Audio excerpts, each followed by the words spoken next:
What people perceive as the problem is almost never the problem. And don't think about it too heavily, because when you focus on what you think is the problem, you're constantly just focusing there and you're missing your cues. It's a long process of unpicking and unwrapping. And do you know what? You meet yourself through this whole process. Why don't I sound jazzy? And if you're looking at it from that perspective, you will never find it. Beginners tend to massively overvalue isolated performance. Yeah. Rather than looking at data over a much longer sample. Got to be able to let go and stay in the moment and forgive yourself very quickly and move on. And that's true. Again, I think that's a bit of your character. You're learning more about yourself again there. With the improv thing, I think people just throw away most of their good ideas and never learn to develop anything. I came into this with a disconnection between my ear and my hands, and that's had to be trained back in. There's a danger of just firing all your bullets at once. Yeah. And it's that sort of shape that people often don't focus on. So they give everything they got in the first 4 bars, and then there's nowhere else to go. In fact, let's talk about improvisation, because that reminded me of an analogy of people sitting on the edge of the swimming pool who would rather talk about buoyancy and floating and the science of getting to the other side of the pool, whereas the swimming instructor is going to say what? Get in. Let's get in the water. Yes. And let's see how you can get from there to there. If you've tried to swim at all before, can you at least get from here to there? Otherwise, maybe we need to talk. But can you get from here to there? And then we can work on refining it. The other one that I always think about, I think it's Michelangelo carved an elephant out of one piece of marble. I said, how did you do that? And he said, well, I just whittled away everything that didn't look like an elephant. And similarly in jazz, we have to learn to play everything kind of that's not authentic, just to have the experiences of getting from the beginning to the end of the tune with improvisation, and then start to improve and shape, and then get into, more techniques and advanced skills. But if we think that creating the music is the study of those techniques and advanced skills in itself, it's not that those things are unimportant. But without the persistence of just getting up every day, getting into the pool and swimming to the other side and coming back as many times as we can, we're not really trying to be a swimmer. We're not really trying to be an improviser or a musician, right? So how has your experience been learning to improvise yourself? And by the way, are you teaching any improv of any sort? Are you using it in your production sessions or anything like that? Yeah, absolutely. So my improvisation is stuck in certain ruts of symmetry. And I think just having an outside ear to help you point at things like that. One instruction can suddenly send you down a lane that you weren't seeing beforehand. And this is a kind of an area of confidence to believe in, that it's okay to make mistakes, that it's okay to sound a bit not quite right at this stage. Yeah. And so you need just to kind of sound like a child when you start improvising, and accept that. Yeah. And improve as you go. Absolutely. And don't think about it too heavily, because when you focus on what you think is the problem, you're constantly just focusing there and you're missing your cues. And so singers with me, when I work with singers, they often have a fear about going up high. And what they'll do is that most of the problem is that they're not setting it up. So technically, they're running up to this note and then bang, they're trying to reach for it. These are untrained singers, so their mindset is that that is the note. I got to practice that note. And I'm forever showing them 3 bars back. That's where you've been. It's like snooker, isn't it? An amateur is playing one shot at a time, and the professional is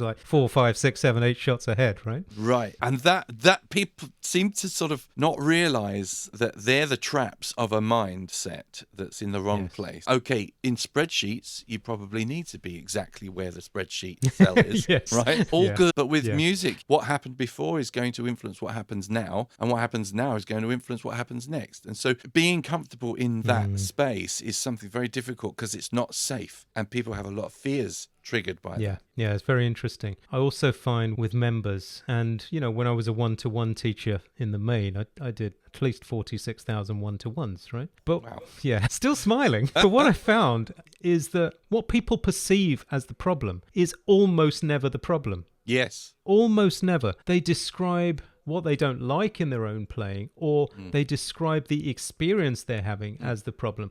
But that's not the cause of the problem. Yeah. So, for example, people say they want to come and improvise, and I ask them to play a jazz standard, and they play it completely out of time. There are not 3 bars where you can count 1, 2, 3, 4, 1, 2, 3, 4, 1, 2, 3, 4. It'll be like 1, 2, 3, 4, 1, 2, 3. It's all over the place. So there's that going on. They don't know anything about progressions, or they think they do know progressions. Reminds me, I knew a guy who went to one of the really top universities in the world that everybody's heard of. And he came with, I'm not saying which one it is. Anyway, he came with a folder this big from all the jazz courses he'd been to. And he was a doctor of music, very intelligent, very experienced with music. And this huge folder was just jazz. Couldn't play a single tune. Trying to figure it all out up here first and then get it out there, right? Mm-hmm. Obviously, we changed that. But it's this idea that because I can't improvise, the problem is improvisation. The problem is nobody's managed to explain to me how to do it. Yeah. And then you give it to them, but if the base skills are not strong underneath, and people underestimate those base skills so much, they think understanding what a 2-5-1 is enough to say I know my base skills. I know a major 2-5, I know a minor 2-5, I know a 1-6-2-5. It isn't, is it? How do you find thinking about improvisation now compared to the way you used to think about improvisation? Well, one, letting go of being the best at it. I mean, the word that's been going around my head and something my experiences is letting go of my own egos in all the different aspects, right? That's a really big one. You've got to get over yourself. If you expect to sound like somebody else, yeah, it's a waste of time. You should learn to sound like yourself, right? Totally. I mean, that's a long process of unpicking and unwrapping. And do you know what? You meet yourself through this whole process. I've found so many... That's a great phrase. Oh, you meet yourself through this whole process. That's brilliant. But it's so true. So, I meet my own symmetry. I meet my own questions, which reveal what I'm thinking about. Some of the questions I ask immediately reveal what I think is actually happening and what it should be. And what's an example of that? I'm saying something like, I don't know, what's the right note to start on in an improvisation? Where do I start? I mean, that's a stupid question if you think about it, because what is the answer to that, and what are you going to say to that? The other thing is like, why don't I sound jazzy? I'm doing all the things you're telling me. Why don't I sound jazzy? And if you're looking at it from that perspective, you will never find it. So what I've had to do is let go of the temptation to think like that and come back to a much closer relationship with what the skills are being taught. Try to look at what the music's doing and actually offer ideas. And it's slow progress whilst I'm learning to gather this together and to speed up my fluency. But I'm learning to have little conversations inside the music, which is a whole different area of mindset. And I'm not forcing it, and it's just coming slowly. It's enjoying the journey, not the destination, isn't it? I wish there was a better word than journey, right? Because that's a switch off for I know. The academic. Well, it's process driven, not outcome driven. Yeah. You can pick whatever word you like, but if you don't enjoy it, what I say to members, as you know, is I invite you to fall in love with the work. There it is. Because if you fall in love with, and the work is not always convenient, it is sometimes frustrating, it can be difficult, it can be chaotic, but it can also be rewarding and beautiful and light, and it's all of those things all rolled up into one. And just because it's beautiful and flowing one day doesn't mean that it's not frustrating another day, or it doesn't mean that. But no. You have to love the child more than you hate getting up at 2:00 in the morning. Right.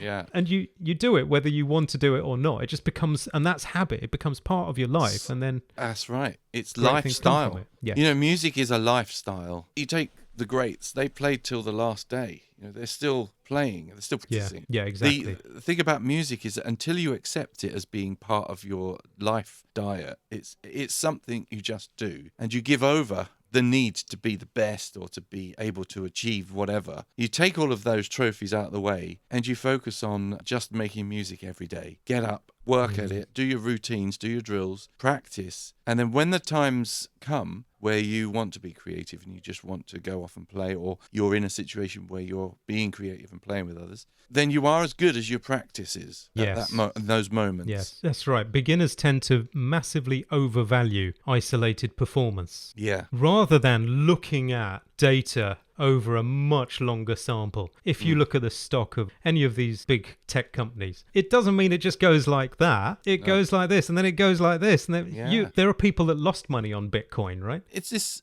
fear. We hold so many fears, and we're got all the monkeys on the shoulder just telling you're no good. And actually, when you shut those down, and I know that in answer to one of your questions about how am I improvising now, I let a lot more go when I recognize that wasn't very good. I just carry on. Whereas before I would have stopped, gone back over that and tried to find a way down. And I do that in my practice. I'll do things properly in practice, as in drills, routines. But when you're improvising, you've got to be able to let go and stay in the moment and forgive yourself very quickly and move on. And that's true. Again, I think that's a bit of your character. You're learning more about yourself again there. Yeah. When I hear students freak out when something goes wrong or expect it to go right, I tell them, I don't think I've ever heard any jazz musician have 0 mistakes or problems in a show. I don't think I've heard that. I've heard squeaks of reeds that stay on recordings. I've heard sort of double fires on piano recordings all the time. It's all about what you do when something isn't going your way. And really the thing is to calm down and listen to the other musicians. But also with the improv thing, I think people just throw away most of their good ideas and never learn to develop anything. Yeah, they don't see an idea. That's right. Yeah. But I'll say that you always hear yourself differently when you listen back to yourself. That was another really big moment in learning with you, is that, record yourself, because as you play, there is a difference to what you sound like when you're listening back to it. And I was amazed that I forgave myself a lot more, because I was like, well, that actually doesn't sound too bad. Yeah. So that inspires you to do a bit more, and you start to relax because you feel a bit more in control, a bit more safe. And then you'll take more risks, and the risks are the ones that you start to, that's where and you start to learn which risks you can take in real time and which ones you won't get away with as well. That's learning too. And I think the problem is we compare ourselves to only the heavyweights in jazz. Yeah. We don't compare ourselves to anybody else except the greats, and we expect things to be, as good. But, when I used to hang out with Barry, he would A, talk about almost nothing other than music for the whole day, and B, do nothing else other than practice, play, teach. That was his life. And so, of course, he got really good at it, because that was his main focus. It was almost his only focus, right? Yeah. But coming back to the thing about phrases, I hear newer players, they'll improvise like this. I'll be on 2/5 in the key of F.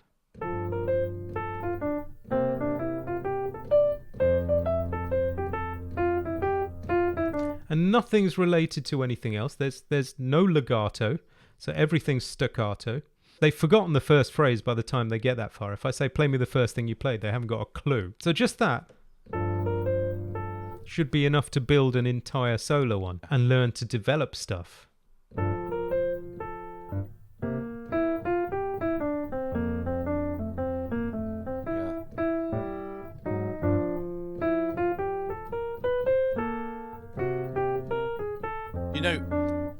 I came into this with a disconnection between my ear and my hands, and that's had to be trained back in that your hand has got to go intentionally somewhere. Okay, you can land somewhere unexpected, but then your ear jumps in. If you just learn scales and chord shapes and all of that, and you just run them, there's this disconnect. You're just doing exercises. But when it becomes music, is actually when you do what you've done there. You just open up with a little idea and then respond to it. And that takes it's not having to know everything that's going to happen next. And it's conscious listening, conscious playing. You're in it from start to finish. You're having a conversation. So you've got to be in it all the way and conscious of what you're doing. A conversation. See, it's easy to forget when you're improvising that the first thing you do when you pick up the phone is not say...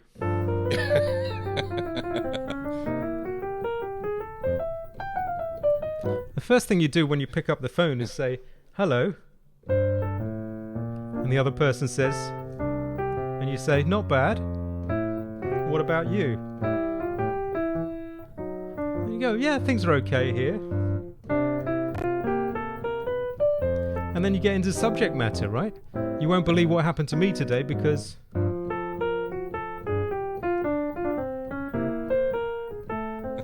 Then you're into subject matter and there's some sort of growth, but there's a danger of just firing all your bullets at once.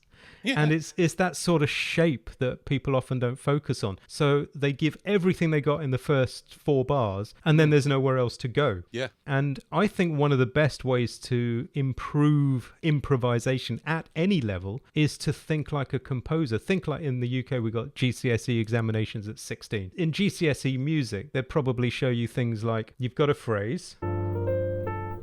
Okay, well, what could you do to it next? Maybe you could turn it upside down.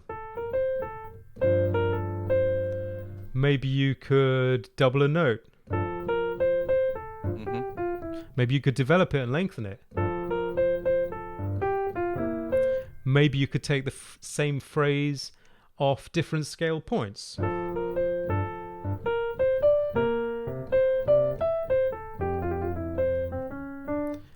And if you just begin and just go and go and go, never giving shape to anything you do, then improvisation becomes very difficult. It's having that lovely, lost, childlike approach to things, the play, having fun and play time and keeping things simple. I think people are afraid of that, and it's okay to do something as, a 3-note thing and then play with it. Do what a child would do to something they've never come across, and it's okay to be have a playful mind when you're working. It brings out what you've just brought. And I think actually that's a very interesting point. I think you actually have to do that. Yeah. And just go. When Thelonious Monk came to stay with Barry, he said Monk came to visit and then stayed for 10 years. That's some house guest. But he would play for I think he used to say 45 minutes to an hour straight, because he must have understood the value of just going and building up that stamina for improvising as well. But I think unless you do that, you won't discover the greatness that may be lurking there. So I'll often say to members, if I play for an hour straight, how many, let's say I played 2,000 phrases in that time, how many phrases do you think, I think, were magical? And people come up with all sorts of ideas. The real answer for me is, if I'm lucky, 1 or 2 in that much time. Those might be the ones that go, wow, where did that come from? I didn't know I could do that. 1 or 2, if I'm lucky. So then that tells me that the job is learning to put one foot in front of the other and surviving. I think people massively underestimate the value of just surviving through this music. And that's done by knowing your ingredients, not your dishes as a chef, your ingredients. You should be the kind of chef who, if you're only left with a couple of onions, tomatoes and something else in the fridge, okay, that's off the menu, but you're going to figure something else out because you know what to do with onions and tomato and, and a few vegetables, for example. Not, I haven't got what I should have, so we can't do anything tonight. You have to be able to survive. And do you know what? If you've been put in enough of those sorts of situations, you'll learn to get the most out of them as well. And another really great thing as well, which is a slightly different slant, improvising, but you've often got me to sing the words, and you've asked me a few times, do you know the lyrics to this? And when we've discussed that, it's opened up ideas as well. We forget we're playing songs totally. with that were set for a purpose, and they have a little message in them, and they play a role, and it helps when you know a bit more about that, because it influences where you go and how you're going to treat this music. Yeah, that's a great point. We had a webinar on jazzing up the melody this week for members, and one of the tips was, it wasn't this tune, but I heard a student recently playing, what's this song? It Could Happen to You. And I said, would you say the lyrics the way you're playing them? Would you say, keep an eye on spring? 1, 2. Run when church bells ring? 1, 2. It could happen to you. Of course you wouldn't. So if you listen to someone like Sarah Vaughan, she was a master of singing the lyrics the way they could be spoken. So just keeping that in mind, you can end up with...